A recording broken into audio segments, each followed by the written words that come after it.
Ao longo de décadas, estabelecer uma estratégia eficiente para pousar no planeta vermelho sempre exigiu soluções muito além do convencional. A superfície marciana, apesar de ser um destino ambicionado há tempos pelas agências espaciais, impõe dificuldades técnicas inéditas.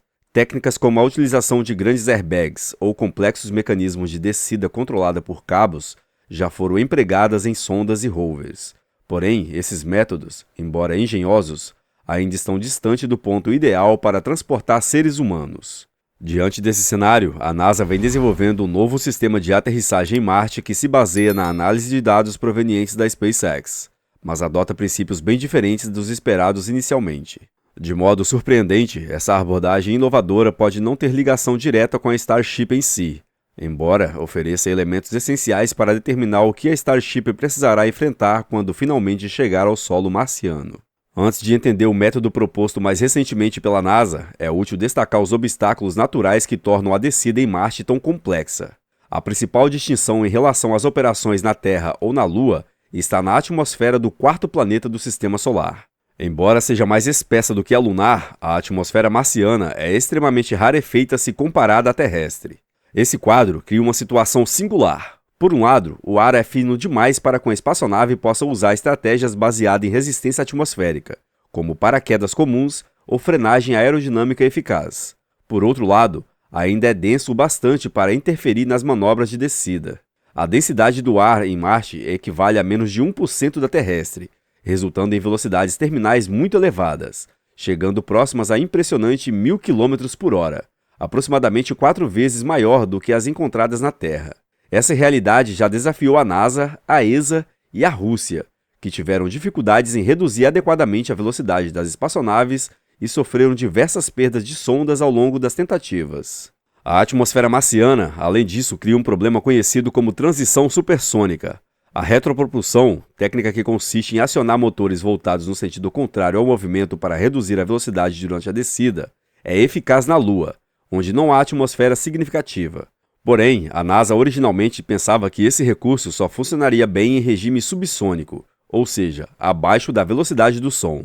Em Marte, quando a espaçonave começa a interagir com a atmosfera, ela ainda se desloca em velocidade supersônica. Acionar propulsores nessas condições poderia, segundo preocupações iniciais, gerar instabilidade, formação de ondas de choque e turbulências capazes de danificar o veículo.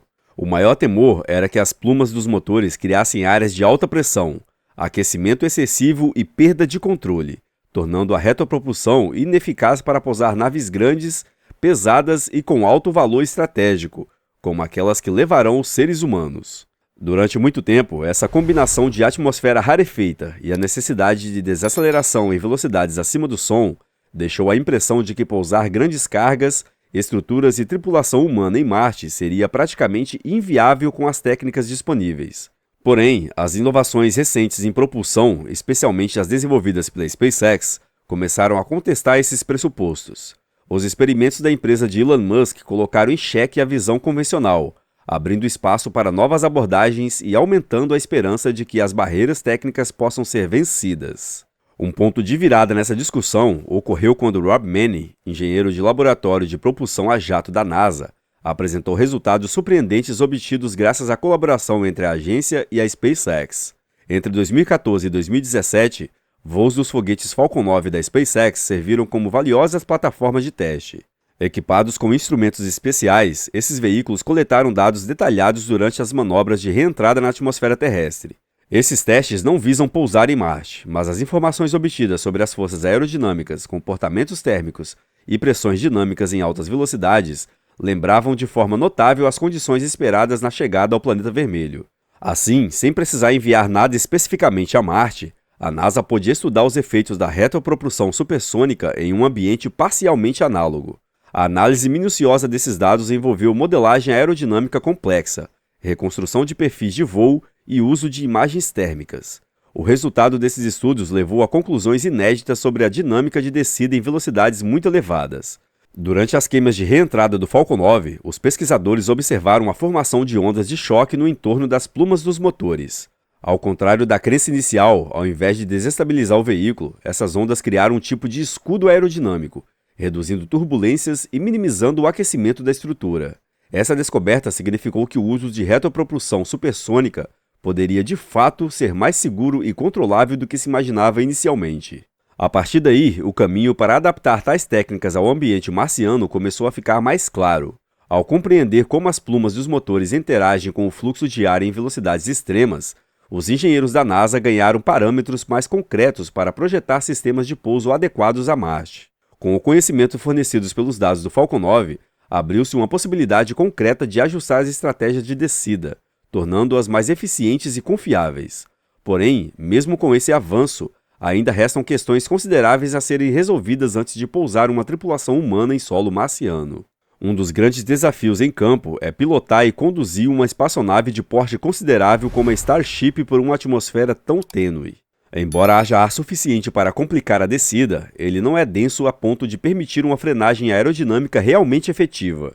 Além disso, a superfície de controle aerodinâmico, como as aletas ou estabilizadores, podem não surtir o efeito desejado em velocidades hipersônicas no ar rarefeito de Marte. Isso levanta dúvidas sobre como obter estabilidade e manobrabilidade durante as fases críticas da descida. Outro fator que pode agravar o quadro é a ocorrência de tempestades de poeira frequentes no planeta. Essas tempestades não apenas prejudicam a visibilidade e dificultam a orientação, mas também podem aumentar o aquecimento e a turbulência na entrada atmosférica. Variações súbitas de direção e intensidade dos ventos, o chamado cisalhamento, representam mais um risco de perda de controle, especialmente para uma nave de grandes dimensões. Caso a espaçonave consiga superar essas etapas e alcançar a superfície, novos problemas aparecem. Os motores potentes utilizados no pouso podem levantar pedras, poeira e fragmentos do terreno, prejudicando componentes essenciais e comprometendo a reutilização do veículo para um futuro retorno. Assim, será vital criar sistemas de proteção contra detritos e desenvolver trens de pouso capazes de lidar com o solo irregular, evitando danos estruturais e garantindo um pouso seguro e estável.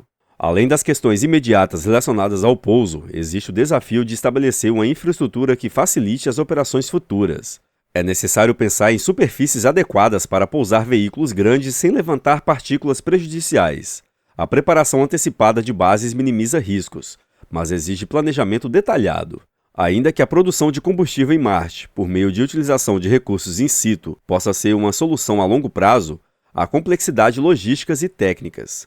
Será preciso ter materiais, equipamentos e processos bem definidos para armazenar, produzir e fornecer combustível de modo confiável. Outro aspecto limitante é o intervalo restrito de oportunidades de lançamento para Marte. Devido às órbitas relativas dos planetas, janelas favoráveis surgem aproximadamente a cada 26 meses. Essa periodicidade reduz a margem de erro. Uma falha não só implica perdas imediatas, mas também pode empurrar correções e melhorias para 2 anos adiante. Assim, as equipes de desenvolvimento precisam de planejamento rigoroso, tecnologia robusta e muita paciência, já que não é possível testar ideias em intervalos curtos. Apesar desses desafios, a confiança na capacidade de superar tais barreiras se apoia nas conquistas anteriores em Marte. Embora a maioria dos pousos bem-sucedidos no planeta envolva robôs, sondas e rovers, tais missões oferecem lições valiosas. Em julho de 1976, o Viking 1 tocou o solo marciano após ser liberado por uma espaçonave orbital. Ele utilizou paraquedas e propulsores para uma descida suave. Em seguida, o Viking 2 também chegou a Marte em setembro de 1976, mantendo o padrão de pousos controlados. Em julho de 1997, a chegada do Mars Pathfinder, acompanhada do pequeno veículo Sojourner, provou que é possível colocar um robô móvel na superfície. Esse pequeno rover explorou a região próxima ao local de pouso, trazendo dados científicos úteis e inspirando projetos futuros. Em janeiro de 2004, o rover Spirit chegou a Marte envolto em airbags, pousando no interior da cratera Gusev.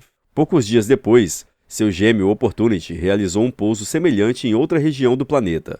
O Opportunity superou qualquer expectativa de durabilidade, operando por milhares de dias e fornecendo informações sobre a história geológica do planeta até ser impedido de comunicar-se após uma tempestade de poeira em 2019. Em maio de 2008, o Fênix pousou em Marte utilizando parte do hardware planejado para a missão Mars Polar Lander, que foram perdida anteriormente. Já em agosto de 2012, o rover Curiosity chegou ao planeta utilizando um sistema inovador de descida, que suspendia o veículo por cabos antes de liberá-lo no solo. Esse procedimento complexo funcionou perfeitamente, permitindo ao Curiosity iniciar sua análise detalhada da cratera Gale. Em novembro de 2018, o InSight já aterrissou para estudar o interior de Marte, monitorando a atividade sísmica e coletando informações sobre a estrutura do planeta até o encerramento de sua missão em dezembro de 2022. Mais recentemente, em fevereiro de 2021, o Perseverance, um rover de porte equivalente a um carro pequeno, pousou suavemente em Marte. Seu objetivo é procurar sinais de vida microbiana e examinar a habitabilidade antiga do ambiente marciano. Além disso, a chegada do Perseverance trouxe outra inovação, o pequeno helicóptero Ingenuity. Acoplado a um veículo maior durante a aterrissagem, o minúsculo helicóptero foi liberado posteriormente para voos de teste. Ao total, executou 72 voos bem-sucedidos, tornando-se a primeira aeronave a realizar um voo com propulsão controlada em outro planeta. O caminho para pousar humanos em Marte permanece cheio de perguntas, mas o conhecimento acumulado e as inovações recentes sinalizam um progresso notável. Os dados obtidos pela colaboração entre a NASA e a SpaceX, somado à experiência adquirida com as missões robóticas, oferecem pistas valiosas para vencer os complexos obstáculos de aterrissagem.